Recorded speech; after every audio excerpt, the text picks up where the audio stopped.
Valeria FM 104.10.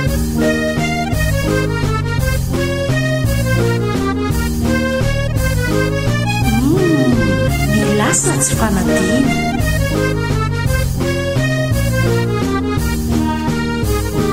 Ilay fity odory natolotroany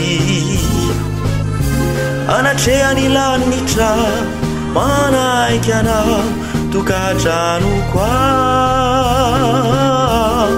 Sapako tena mamy fitiavana trany miahiny aminao anatreany ray miorina omamprakizay saurakony ray lainanome silapanahy lay fitiavana irereto atany lay monompisetry nangitio namamy saurakony ray lainanome silapanahy lay fitiavana irereto atany lay vononkisety nangitio namamy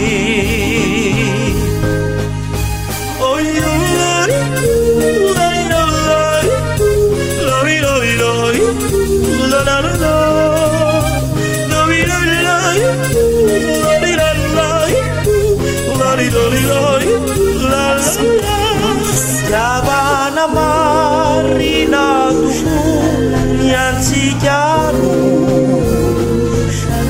Uamasini ni sirai retuluju itambachirai Ramanu bukan ruami Deisiami manapakatu Laitu katrani sai maminai katranu su Saurakuni rai lainanume silapanahi lay fitiavana irereto atany lay vononkisety nangitio namamy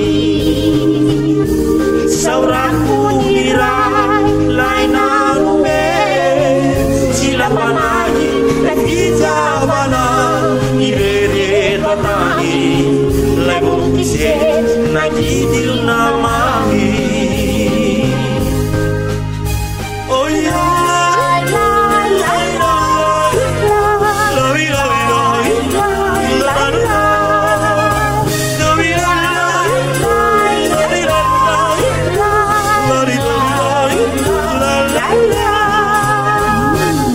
Milasa tsy fanadina 104.10.